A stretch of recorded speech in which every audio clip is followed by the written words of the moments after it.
نکلے، ایک کسی کے پاس رہے، کسی کے پاس رہے، یہودیوں کے ہاتھ لگ گئے، یہودیوں نے غلام بنا بنا کے بیچا، کبھی مار کھائی، کبھی ہنسے، کبھی روٹی ملی، کبھی نہ ملی، سفر 200 سال کا سفر کیا، پھر مدینے پہنچے۔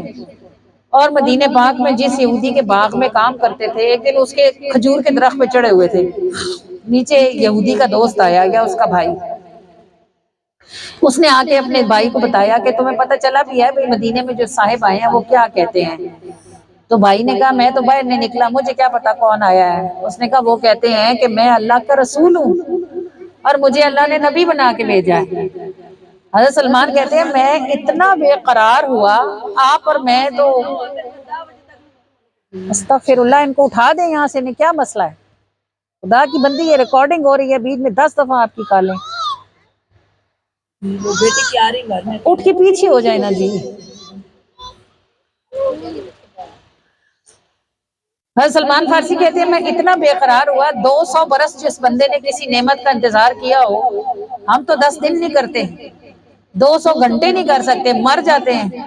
200 سال انہوں نے سفر کیا، اور 200 سالوں کے بعد جب ان کے کانوں نے سنا کہ جو مدینے میں صاحب آئے ہیں وہ خود کو نبی کہتے ہیں، وہ کہتے ہیں میں نے درخت سے چھلانگ لگا دی، میں نیچے گرا اور اٹھ کے بھاگا، اور میں اس اپنے یہودی مالک کے جو دوست تھا یا بھائی تھا اس کے پاس گیا، میں نے اس کو جا کے کہا تم کیا کہتے ہو، کون آیا ہے مدینے میں؟ وہ جو میرا مالک تھا اس نے مجھے منہ پہ رکھ کے چانٹا مارا، اس نے کہا چل اپنا کام کر، تجھے اس سے کیا کون آیا اور کون گیا، غلام ہے، جا اپنا کام کر، غلامی کر۔ کہتے میں اس وقت تو ہٹ گیا، لیکن میرے دل کو آگ لگی پڑی تھی کہ میرے کانوں نے آج کیا سن لیا ہے۔ کہتے ہیں کہ میں شام جب ہوئی، میرے مالک نے جب مجھے چھوڑا کام سے، تو میں نے فی الفور کھجوروں سے جیبیں بھری جو مجھے اس دن کی اجرت ملی تھی، اور میں پوچھتا پوچھاتا مدینے میں رسول اللہ کے ڈیرے پہ پہنچ گیا۔ حضور صلی اللہ علیہ وسلم اصحاب کے ساتھ بیٹھے تھے، میں نے وہ کھجوریں نکال کے آگے رکھی اور کہا کہ یہ صدقہ ہے۔ اللہ کے نبی نے اپنے ساتھیوں سے کہا تم کھاؤ، ہم نہیں کھاتے۔ کہتے میں نے اپنے دل میں سوچا ایک نشانی پوری ہو گئی۔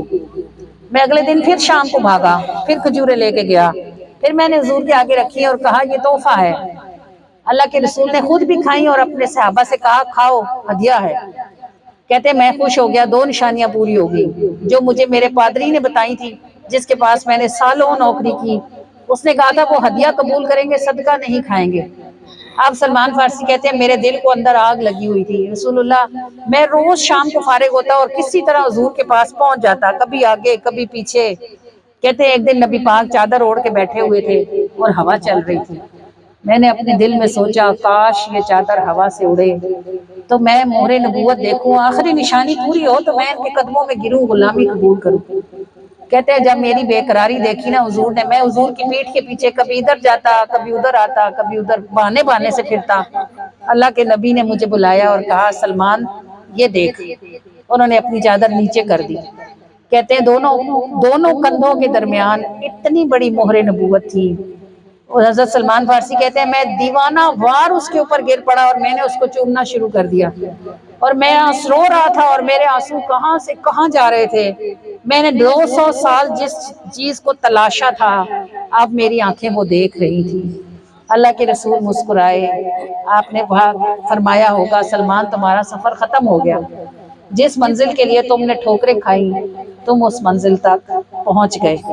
حضرت سلمان فارسی نے رسول اللہ کے ہاتھوں پر کلمہ پڑھا، اسلام قبول فرمایا، اور نبی پاک صلی اللہ علیہ وآلہ وسلم نے جب وصال کیا تھا تو آپ کے 1 لاکھ کم و بیش 1,24,000 اصحاب اس وقت موجود تھے، اور 1,24,000 اصحاب میں سے رسول اللہ نے حضرت سلمان کے لیے فرمایا کہ سلمان میرے اہل بیت میں سے ہیں، یعنی میرے گھر والوں میں سے ہیں۔ تب اندھیری رات کا کیا ہے آپ کا یہ شعر؟ اندھیری رات کا راہی قدم کیسے بڑھائے گا، تبسم آپ کا جب تک نہ رستہ جگمگائے گا۔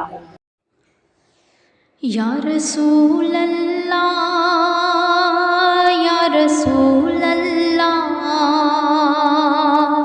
یا حبیب اللہ یا حبیب اللہ، اندھیری رات کا راہی قدم کیسے